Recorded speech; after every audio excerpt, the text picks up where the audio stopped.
You're listening to the Poster Boy Podcast. Our mission is to help young entrepreneurs in small-town America start, grow, and manage 21st century businesses. Are you ready? Let's get started. Hey, this is Chad. Hey, and this is Drew. Today we have a special episode. We are going to comment on and discuss the coronavirus in real time. Chad, can you elaborate?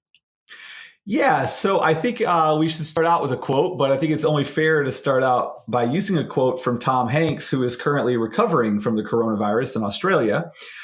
He said, "Remember, despite all of the current events, there is no crying in baseball." And I thought, what a fun quote for us to use for this particular episode. So, yeah, Drew, I think, as far as diving into it, I think this is just another one of those great opportunities to learn a lesson if you're an entrepreneur about how do you navigate uncharted waters and what steps are you, Drew, and R&D taking, and what steps are we with UTP taking, and and what type of advice do we have for people out there experiencing and going through some of this right now? More often than not, I would say, man, this is a fantastic quote. But considering what's going on right now, not just with the health of people, right? Like people are dying from this. The globe is suffering from this. But also, if you are an entrepreneur, you may have just heard from your friend that they lost their job because they closed down restaurants in a state, or that their company is going fully remote in the near term, or you as an entrepreneur had an event lined up, or you had meetings with the prospect of the year, and now you can't fly to that town. Yeah.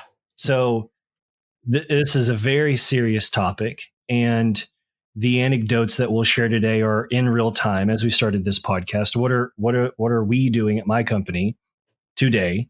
What is Chad doing at his company today? And I think you said a word there, Chad, which was really important, which is uncertainty. I mean, in business, there's always uncertainty, right? I mean, that is the nature of business. But when there are global economic and social movements happening, this is outside of the norm of predictability. I worked at a bank years ago. One day, to keep myself busy, I actually decided to read the emergency preparedness. Nice. And how many companies right now are going through their emergency preparedness plans? And as an entrepreneur, what is Drew's emergency preparedness plan? My goodness, I hadn't written one. This isn't something that I had the wherewithal to write, but in front of me right now, I'm looking at many of my customers and partners and vendors and contractors. Everyone is affected by this. Yeah. So how we deal with this is equal to how the economy is dealing with this. But the word you said there, Chad, and I'd like to hear a little bit more about what you think about this concept, is uncertainty. I mean, there's uncertainty in business, but there are forces moving right now that are out of both strategic, or at least from my perspective, out of strategic control, beyond how do we as a business come out on top? Yeah, I think a word or a statement that I've overused in the last few days is that we're kind of in this mode of decision paralysis, because you're not really sure what the correct decision to make is. And I think a very difficult thing for a lot of entrepreneurs is understanding the need to preserve cash and to be prepared for something like this, because oftentimes if you have cash sitting on the sidelines, it seems that it's probably better off being invested in, future growth or improving the current operations or things along those lines. And for me, I'm really grateful at this particular moment that we haven't really incurred any debt as a company, and that we've been able to do things debt free. And so right now we're in a position of really, again, decision paralysis. We're kind of sitting and waiting to see what's going to happen, what type of direction this is going to go. We are in what most people prior to the last 3 weeks would have considered to be the most recession-proof industry in the world, and that is youth sports. There's this rule that the parents always want their kids to do things. They want them in organized activities. Today, you don't play outside as often, so sports are such a great way. And this rocked us in a way that I didn't see coming.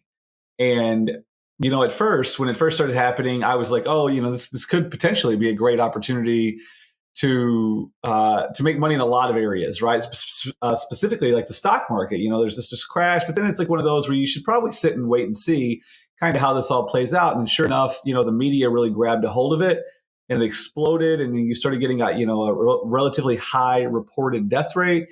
And then it created hysteria. And then once you have hysteria, then it just became this domino. It was really dangerous. And so, to really answer the statement or create a statement of what have we done or what have I done to prepare us for this? Well, I think the best thing I did that was inadvertent was I just kept us debt free. And, we have enough cash on the sidelines to where this won't cripple us, assuming it's a short time horizon. And the good news about living and building a company in the United States is that there are a tremendous amount of resources if you're willing to put in the work and do the effort or, do the research from the government. Right now, I think there's a potential to get some form of an SBA loan that's a part of the disaster relief loan. If you're affected by this, there's that. Then the states are extending unemployment opportunities for things like this. And so, all we can really do and all I've been able to do is just try to stay in communication with everyone.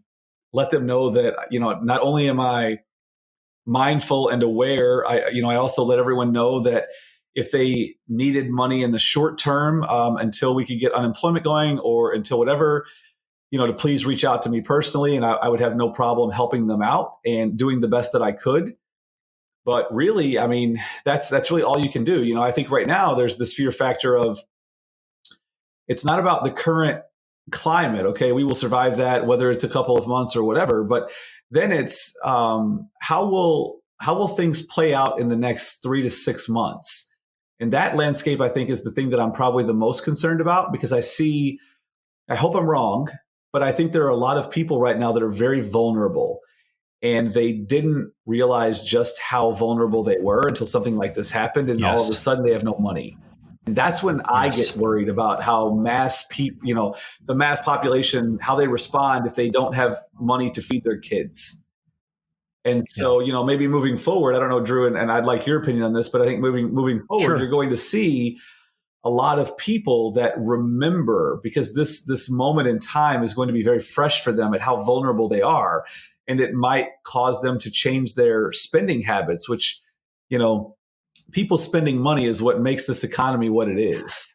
I think what you're commenting about is the millennial generation was psychologically affected by the recession of 2008. It's a lasting impression that changed the way that people purchased goods. But then technology evolved and the Netflixes of the world came out and the subscription service model for software as a service came out. I imagine that many of the people, I was actually on Twitter earlier today and I saw that more than a dozen anecdotes of people saying that not only was the restaurant shut down, but they were let go at their company. And one lady commented that she only had $160 in the bank. This is devastating. This is a moment that they will not soon forget. And if they don't get gainful employment soon, hopefully they have access to unemployment. I think you're exactly right, Chad. Like this will affect not just near-term purchase behaviors, but how many people right now are going to go cancel Netflix and say, well, I don't need it. How many people actually after this podcast, I'm actually going to go cancel a few subscription services, because a handful of these $9.99 a month or $15 a month subscriptions, you look up and you're spending $150 a month on subscription services that you may use once or twice a month. Well, one thing I want to say on that, but by the way, I have a subscriptions list in Apple and it popped up the other day and I was like, I couldn't believe it. I canceled $80 worth of stuff a month. I didn't even know I was paying for. It was one of those where they really get you. It's like they nickel you here, $5 there, $7 there. But one thing I want to point out as a tremendous lesson for new and upcoming entrepreneurs is the importance of paying people utilizing the appropriate method of doing it. Okay. Paying people, withholding taxes, not paying people under the table, doing things the right way. Because in a situation like this, because you pay people through an actual paycheck where you withhold taxes, you withhold Social Security and all of those things, these people are now eligible for unemployment benefits. Whereas if you are someone who pays people under the table because you're trying to skim off and not have to pay all the taxes, and you're just trying to look out for yourself long term, this can cripple you and all of the people around you. And right now, I think that this is probably one of the things that I was the most grateful for. In the beginning, we did that because we were really small and really we just didn't know what we were doing. But we got on board with that. And we experienced an audit for some of those things when we were using 1099 contractors, when they were actually employees. And it was a gray area for us. And we shifted everyone over to actual employees. And, because we did that and we took those measures and we do pay the extra taxes, now all of our people are not at risk of being homeless or being hungry or not being able to feed their kids. And we can still stay in contact with them, continue as a company right now to take this as an opportunity to improve some of our inefficiencies and improve some of our things. A lot of times, Drew, I think they say this in Rich Dad Poor Dad. I'm not really sure if that's where exactly, but it was said somewhere. But they say that to try and fix a business while it's running is like trying to change a flat tire on a car while it's rolling down the road. And for me, I haven't had a moment in time where the business paused, where it truly paused to where I could fix some things that I've wanted to fix and do it efficiently. And right now I see this as, even though it's a huge setback, I mean, financially for us, this is like a massive blow. Because, you got to remember, we're in the event business and they're limiting people to 10 people in any gathering room or type thing right now. And I mean, you got to remember, if you sell stuff for youth sports, this is catastrophic for us. But at the same time, it's a tremendous opportunity to fix some of the inefficiencies. And hopefully, like you said, how do we come out in a better position ourselves and, be in a better spot moving forward? And so that's what we're trying to do right now. You brought up something, this concept of team, and I'll circle back to that. You asked the question before, what is R&D doing about this crisis right now? And as I said before, I don't think it's hit us just yet.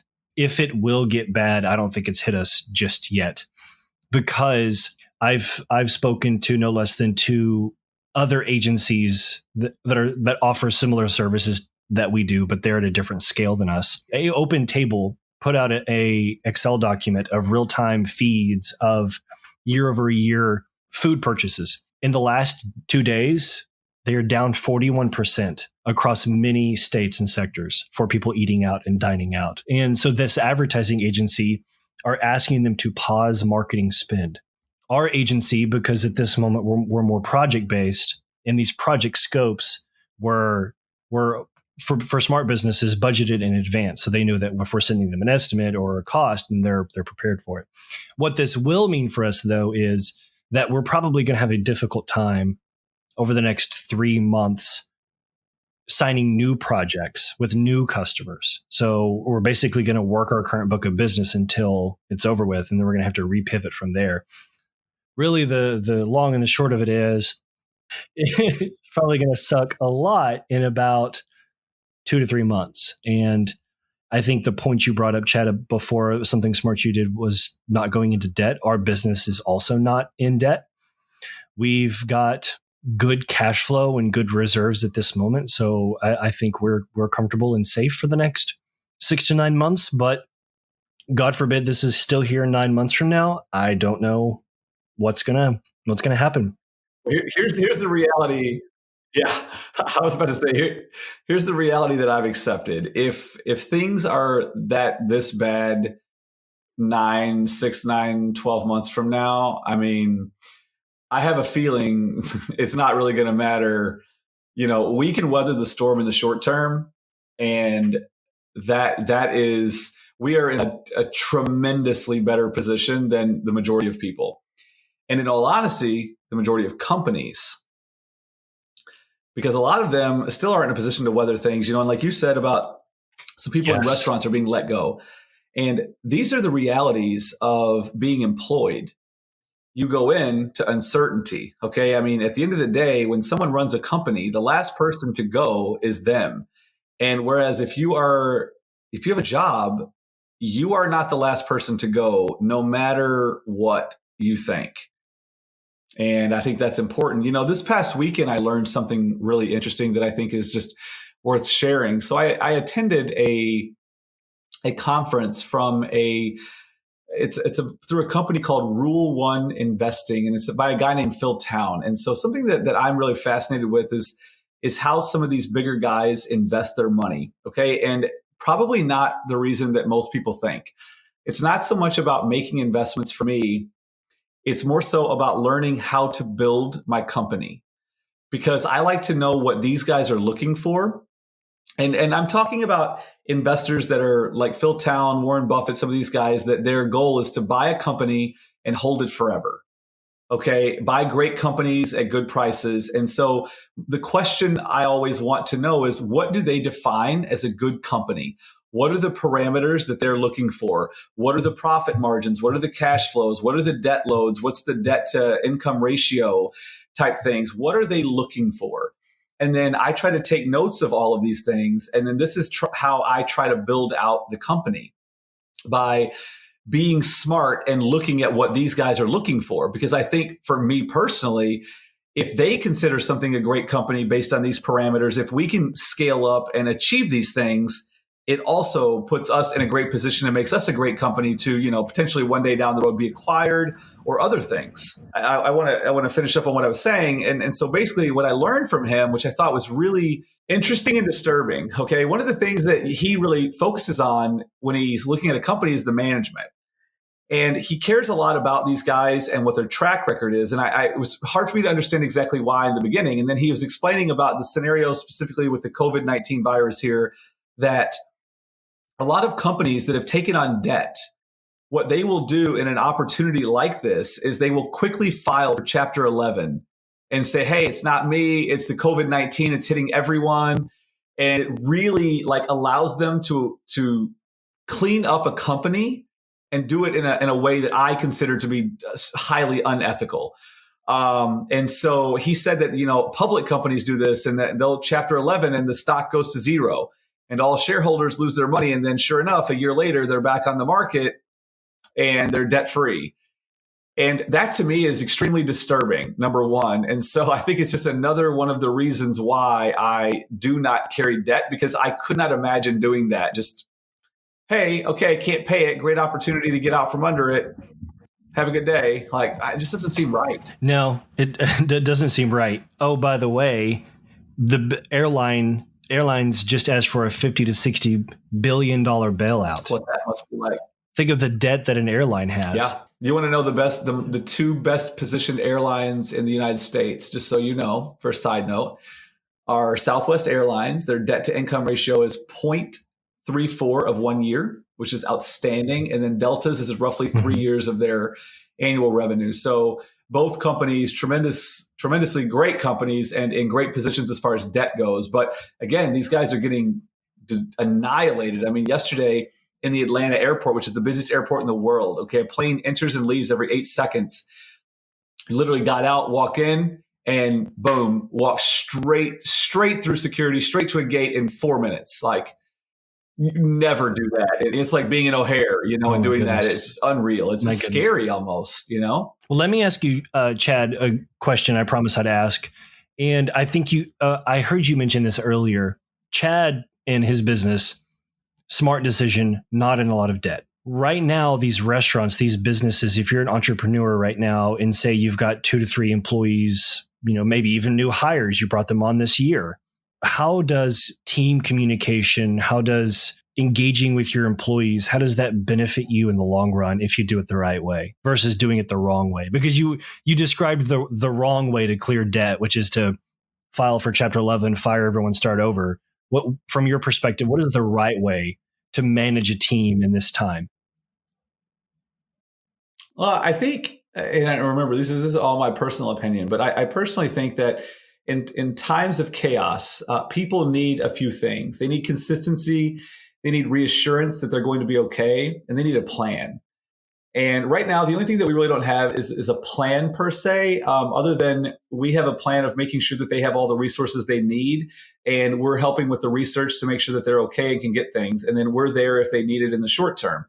But, I think that if you lead well during a situation like this, you can create a level of loyalty within your company that is unlike anything that you can do on a normal basis. Okay. Because look, right now in the last, dude, honestly, Drew, I don't really know how long it's been, but let's say 5 years just to be conservative. But in the last 5 years, it has been an employees market. Okay. Everyone is hiring and people are able to jump ship and go do things and it doesn't matter. And, we've both seen it. Okay. People can work anywhere. Everywhere you drive, there was a now hiring sign. And now, in a moment like this, when the job market is not as robust as it was 3 weeks ago or 4 weeks ago, people start seeing what it means to have a safe job. Okay. And working for the right people. And right now, I think if I had a little small restaurant that had 2 or 3 employees, I think, number one, I would probably do everything I could. If I had some cash on hand, I would most likely in any restaurant. Okay. And we're, you asked specifically for a restaurant, but I think in most restaurants, they all have the ability to be extra cleaned. Like they all need to be cleaned. They all have little things that haven't been done, like little like plug-in outlets that need to be changed and little things that can be painted and touch up paint and some cleaning of the ceilings, things that don't get done as frequently as most restaurant owners would like. And so I think I would probably do my very best if I either had enough cash on hand or had some access to it to try and keep people for a couple of weeks and bring everyone in and utilize it as a great bonding experience where I brought some music in, we played some music, we took some time to deep clean things, and it just became a great bonding experience.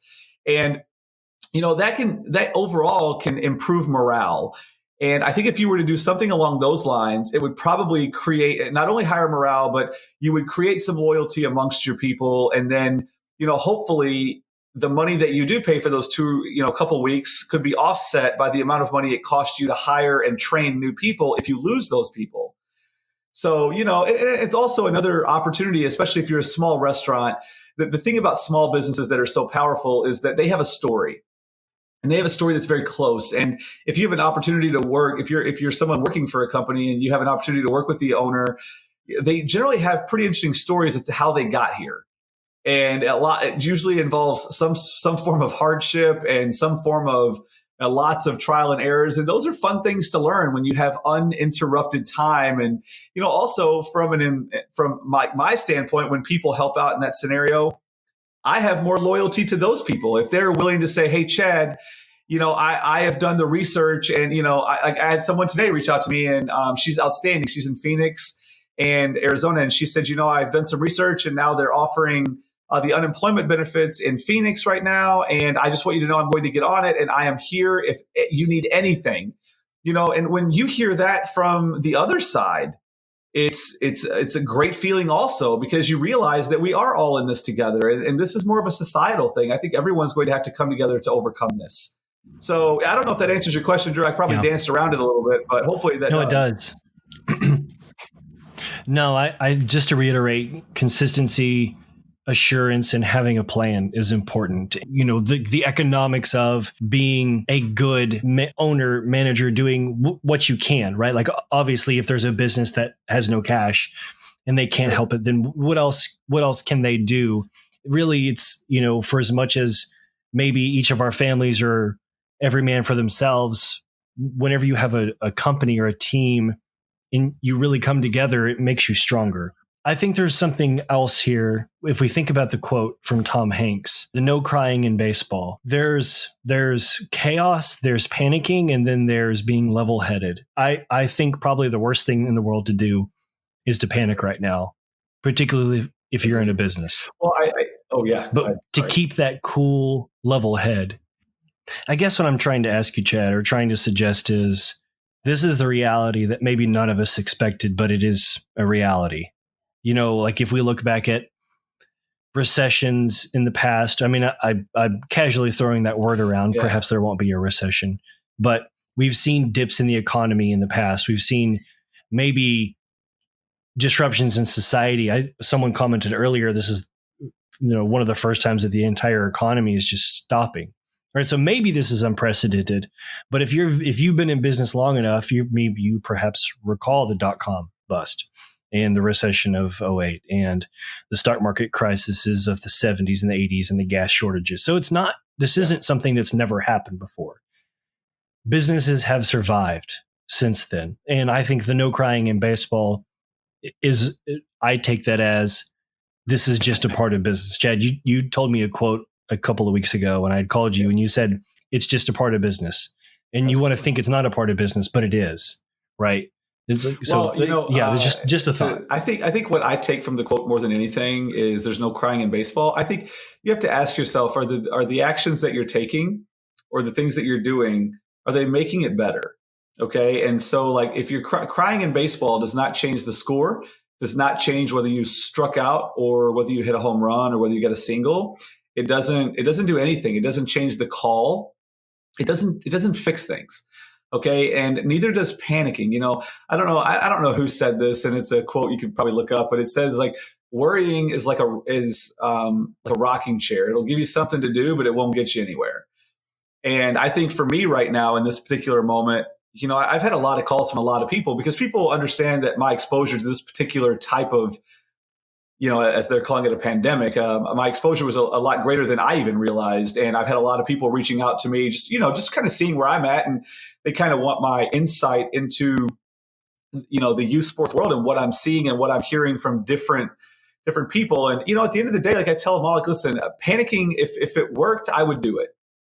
But since it doesn't work, then, we have to figure out a few things. Okay, obviously we have to minimize our expenses. We have to utilize the resources that are being, that are available to us from the government. I think that's also really important.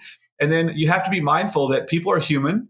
And, we have to remember that. Like, the part of being human is a lot of times you're irrational and we have to deal with those people. And it's just calming people down and working together. And I think this too shall pass. I know it will. I mean, life will go on one way or another. And I still do not believe that this is not the greatest country in the world to live in. I still do not believe that this is not a great time in human history. I mean, we have cars driving themselves.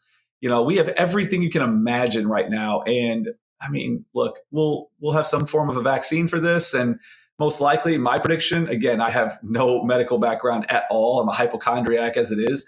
But my prediction is that the coronavirus will always be here and it will just be a season, just like the flu is right now. It will be coronavirus flu season. And most likely next year, I don't know when, but there'll be a vaccine for it. They'll encourage it and life will go on. And then this thing will happen again. And there will be those of us that experienced it as part of our story. And we will say, oh, hey, last time this happened, XYZ, this is what we did. And that's what I believe. Maybe I'm wrong, but that's my internal belief. I love the optimism. I think the optimism is necessary right now because there are so many things that are changing. I mean, it is down to the minute with things evolving.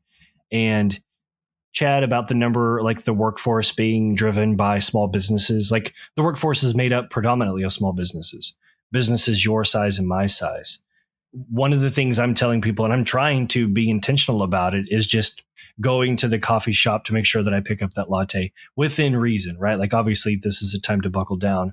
Small business is such a critical part of the economy, and those entrepreneurs listening right now, important part of the economy. And Chad, I love what you said earlier. Like this is the time to dust off the marketing plan. This is a time to clean up your folders and scrub the sockets whenever you come out of this, because when the economy comes back, and it'll be roaring. Wouldn't it be nice to have a cleaner restaurant, or to have all your processes documented, to have your graphics all ready to go, right? Like there's so many things a business person right now can do. So if you can't go out there and close a deal, and if you're not working on a project right now, if you're not out there serving cups of coffee at your small restaurant or at your coffee shop, start cleaning, start keeping yourself busy, try very diligently to keep your employees busy. And let's all hope that this is all done and said and the economy revitalizes itself in a handful of months. Yeah, and I think the last thing I'll say on it before we wrap it up today is, at the end of the day, everything that we're doing right now is we're preparing for the future. Okay. And we are mindful of the present. Okay. And we are appreciative of the moment, but we're still preparing for the future. And that our long-term plan hasn't changed. And, our, scaling our database and working with some of the automation that we've built out and improving some of that, and improving some of the server efficiencies and some of those things. These are things that we are actively doing right now because we see it as a gift. All right, we have a few weeks. Let's take this as an opportunity, because when we do come back, it'll be better for not just myself, but everyone in our company and including our customers, because we're improving our processes, our systems, and it's going to make for a better experience for everyone in the end. And I think that's great. But so, Drew, I think this is probably the perfect quote to start next week with, and to tie in today and to tie it all up. But it's an Albert Einstein quote, and it says, "In the middle of difficulty lies opportunity." This has been another episode of the Poster Boy Podcast, brought to you by utproducts.com. Find and follow us wherever you get your podcasts. Visit us at theposterboybook.com to grab your copy of the book.